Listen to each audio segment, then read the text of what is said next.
everybody, welcome back to my channel. My name is just a fun guy, and today my video is going to be about cars. Is your car a little worse for wear after a rough winter? Is it so ugly and unreliable you don't know what you were thinking when you bought it in college? Is it so old it could out-carbonate Betty White? Buying a new car is confusing and it can be overwhelming, and you may not know which car to get. Well, I'm going to do you a favor today.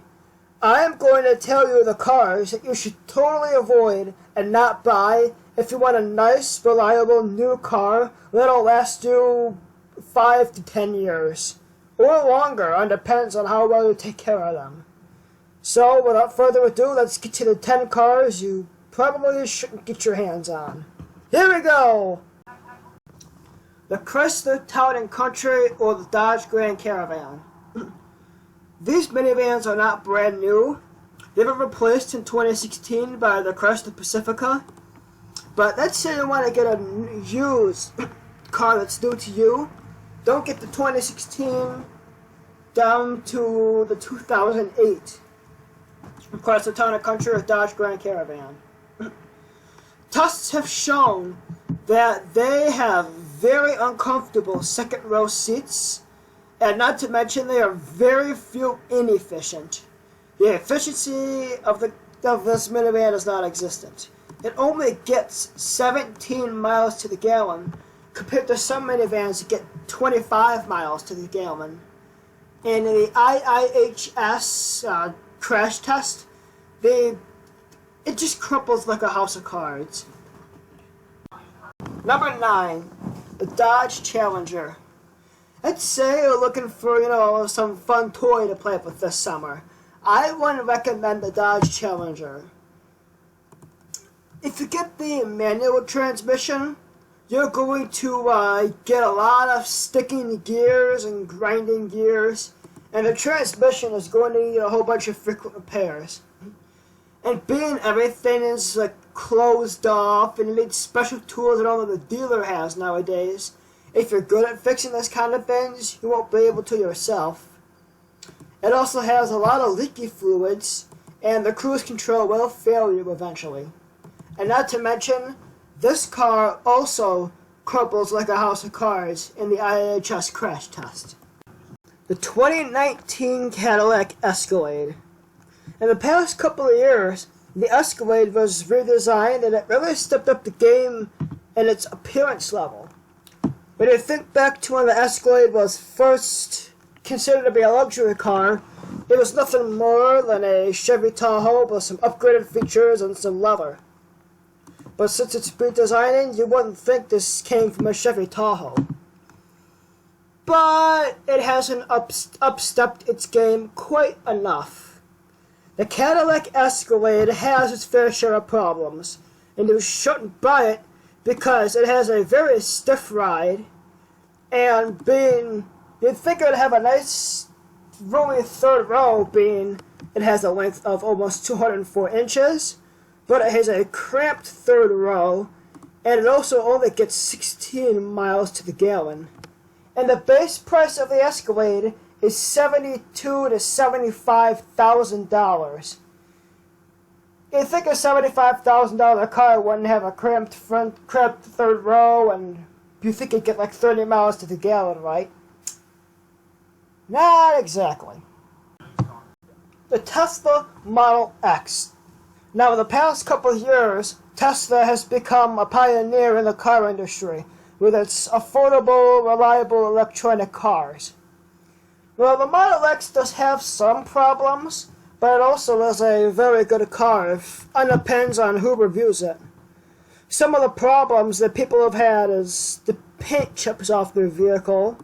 They've also had some hardware failures, and the rear doors. They've just had a little bit of trouble opening up the rear doors, which I gotta say, those have gotta be some of the coolest rear doors on the market. The Volvo XC90. Now, I know what a lot of you are going to say. Volvos are reliable cars, and they can last you up to 1,000,000 miles, and their engines will never die. Well, it's not their engines. And it's not their body that I'm concerned about. It's their in-car electronics. Their in-car electronics constantly fail.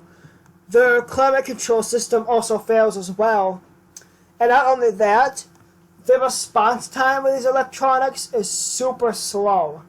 Super slow. Sometimes you have to turn it off, turn it back on. I call it the dial-up internet of car systems kind of thing. Well, we are halfway there. I did 10 through 6, now I have to do 5 through 1. And I am enjoying doing this. So, to further increase my joy, make sure to leave a like down below, and do that commenting and subscribing and sharing stuff you're all good at. Now, just a disclaimer before I go forward. I'm not saying these cars are bad. The experts are saying these cars are bad. And if you have these particular vehicles and they have treated you well, I'm happy. I'm just saying this is what you could expect for the future, or if you've expected it already or it's happened to you, now you know. So without further ado, let's get to number 5. Number 5, if you're looking for something in the smaller car category, if you're looking for a micro car or mini car, don't go to the Fiat 500L. The Fiat 500L has a display screen that will stick on you, and a backup camera will film you constantly. It has running lights that'll burn out for no reason whatsoever, gears that do not engage, and if you take a look at the crash test that IHS put it through, it is another car that collapses like a house of cards. The Ram 2500. This has been said to be a massively unreliable vehicle. Some of the problems people have said that the Ram has: leaky air suspensions, like massive leaks from the air suspensions. Also, the display screen doesn't work 100% of the time, and you have a lot of trouble engaging your four-wheel drive. Some of these claims I remember hearing 10 years ago about the Ram 2500. So unless Ram steps the game up and fixes it, they're going to see their sales plummet. Number 3, the Dodge Journey. It has one of the worst V6 engines of today. The reason I say that is it's a V6, but it only gets 16 miles to the gallon. It is also massively unreliable, and the IHS rates it poor in that one crash test, and the structure just collapses like a house of cards. Number 2, Chrysler 300. The Chrysler 300 in the earlier years, I mistook them for Rolls Royces all the time, but it looks like Chrysler has refined the front end to not look like it is a poor man's Rolls Royce. Why is this on the list? Because you'll have a clumsy ride, and the transmission is not the most reliable. But if you want a smooth riding car, I would not go with a Chrysler 300. And finally, number 1, the Mitsubishi Mirage. This car is so cheap, it makes the Dodge Neon look like a muscle car. First off, the car, you see this number, $12,985? That's how expensive it is. It is only like between $13,000 and $15,000. Of course, the Nissan Versa is cheaper, but it makes the Nissan Versa, well, the engine in this thing makes it look like the Nissan Versa is a muscle car, just like the Dodge Neon. What are some of the problems it has? It has a very sluggish engine, and the 0 to 60 time is like 15 seconds. It has a very drab and cheap interior. I mean, take a look at this interior. Normally you'd see contours and cool designs, but it looks like this is just a slab of foam.